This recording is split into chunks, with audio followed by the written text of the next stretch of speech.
दिल्ली शराब नीति केस में ईडी ने 2 नवंबर को दिल्ली के मुख्यमंत्री अरविंद केजरीवाल को पूछताछ के लिए बुलाया है। दिल्ली सरकार के मंत्री आतिशी ने दावा किया है कि 2 नवंबर को केजरीवाल गिरफ्तार हो सकते हैं। इस मामले में दिल्ली के उप मुख्यमंत्री रहे मनीष सिसोदिया और राज्यसभा सांसद संजय सिंह पहले ही गिरफ्तार हो चुके हैं। वहीं शराब घोटाले की जांच कर रही ईडी ने इस मामले में आप को भी आरोपी बनाने की तैयारी कर ली है। ईडी ने 16 अक्टूबर को सुप्रीम कोर्ट में साफ साफ बताया कि दिल्ली शराब घोटाले में आम आदमी पार्टी को भी आरोपी बनाए जाने पर विचार किया जा रहा है। ईडी ने कोर्ट को बताया कि आम आदमी पार्टी को आरोपी बनाने के लिए prevention of money laundering act यानी पीएमएलए की धारा 70 लागू करने पर विचार किया जा रहा है। ईडी की इस रुख के बाद इस बात पर चर्चा शुरू हो गई है कि क्या अब केजरीवाल की गिरफ्तारी की बारी आ गई है। यदि ऐसा होता है तो आम आदमी पार्टी पर इसका क्या असर होगा।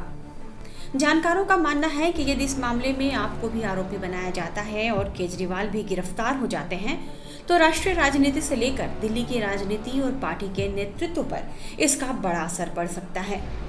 केजरीवाल की गिरफ्तारी से दिल्ली सरकार में बड़ा सियासी संकट पैदा हो सकता है और पार्टी का भविष्य भी अधर में लटक सकता है।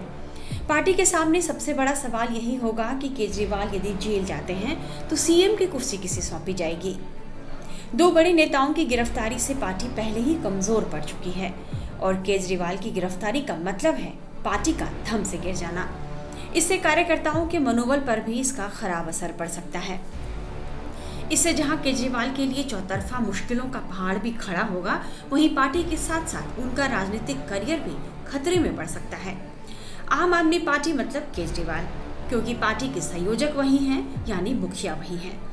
विश्लेषक मान रहे हैं कि जिस प्रकार से ईडी ने अपनी चार्जशीट में बार बार आम आदमी पार्टी और अरविंद केजरीवाल का जिक्र किया है, उससे ये साफ जाहिर होता है कि अब ईडी के निशाने पर अरविंद केजरीवाल हैं। शराब घोटाले के आरोप में अरविंद केजरीवाल को यदि गिरफ्तार किया जाता है तो वे संभवतः ऐसे पहले मुख्यमंत्री होंगे जिन्हें कुर्सी पर रहते हुए घोटाले के आरोप में गिरफ्तार किया जाएगा। अरविंद केजरीवाल की गिरफ्तारी होने पर आम आदमी पार्टी का भविष्य संकट में पड़ जाएगा।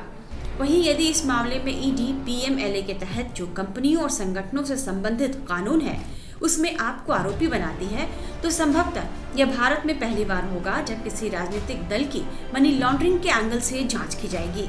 ऐसे में आपकी संपत्तियों को जब्त भी किया जा सकता है। इसके अलावा चुनाव आयोग भी इस मामले पर एक्शन ले सकता है और बात पार्टी की मान्यता रद्द होने तक जा सकती है। विशेषज्ञों का अनुमान है कि जैसे किसी मामले में दोषी ठहराए जाने के बाद किसी विधायक या सांसद की सदस्यता रद्द कर दी जाती है, इस मामले में भी यदि आम आदमी पार्टी दोषी ठहराई जाती है तो उसकी मान्यता भी रद्द हो सकती है। कुल मिलाकर अब आम आदमी पार्टी का भविष्य गहरे संकट में दिख रहा है। टाइम्स नाउ नवभारत डिजिटल की रिपोर्ट।